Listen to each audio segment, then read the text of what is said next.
Hey College and Career Success, welcome to week 12 assignment video. Again, your workshop assignment is due in just a few short weeks. Please make sure that you are checking out my video there that's been embedded there for 12 weeks now so that you can make sure you're signing up and attending that required workshop. They have face-to-face offerings, afternoon, evening, Zoom, so lots of different ways to try to fit your schedule. All right, so week 12, if you have not already done so, please make sure you watch the lecture video. It covers the content of chapter 10. It goes over like financial literacy and just being aware of all the things that have to do with being a college student connected to that money aspect. So again, another typical week. You have a discussion forum posted by Wednesday for your weekly attendance, responded to classmates by Sunday. You have a chapter 10 assignment called Know Before You Owe, and you have a chapter 10 quiz. So let's jump in. The post this week is pretty straightforward. Again, it's all about financial literacy, money management type things.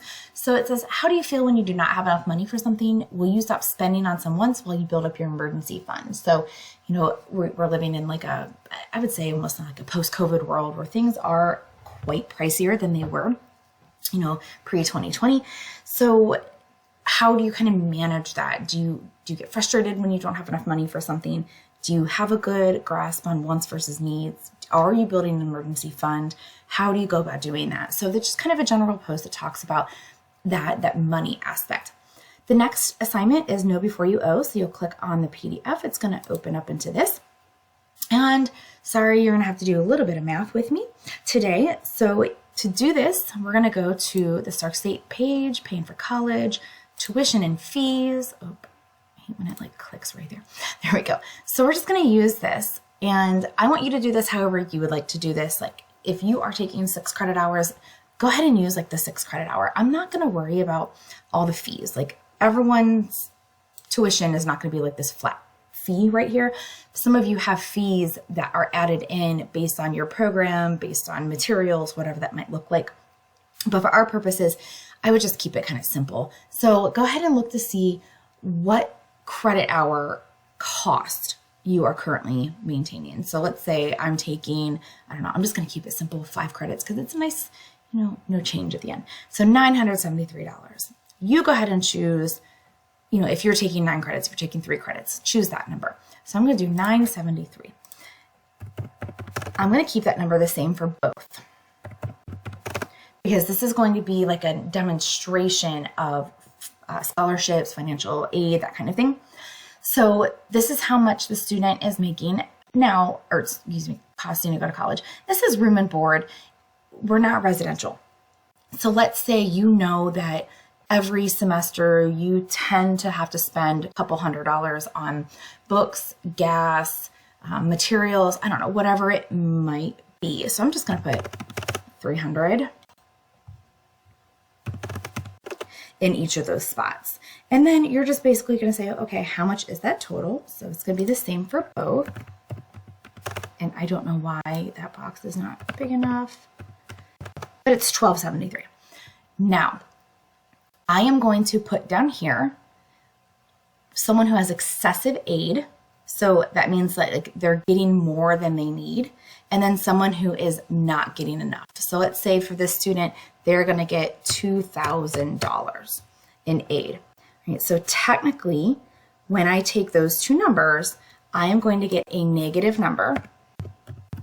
And that's how much the person would get a refund for. So I just took $1,273 minus $2,000.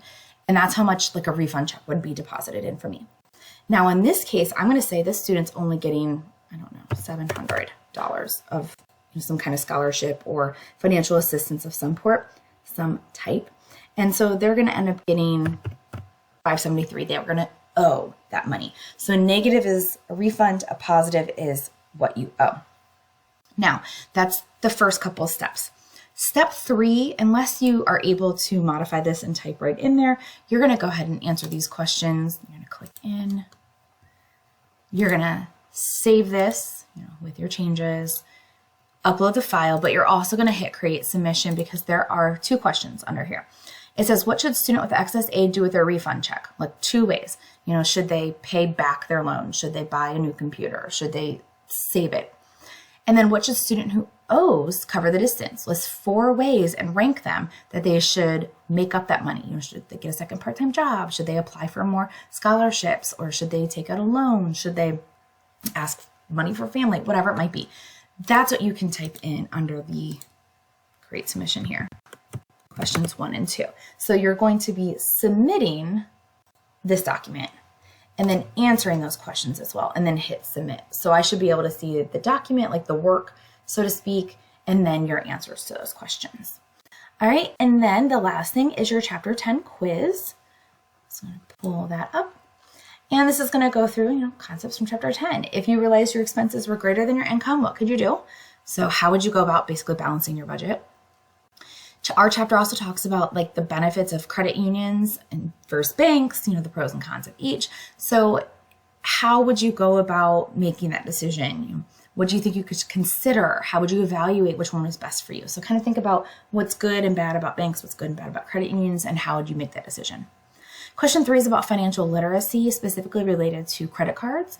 What kind of things would someone need to discuss if they were having a talk about credit card usage? You talk about credit history, credit reports, your income versus expenses, like that kind of thing, debt. So question 4, this is going to ask you to think about the 5-step financial planning process. So you want to go ahead and make sure that you look back in your chapter or in my lecture video, in here.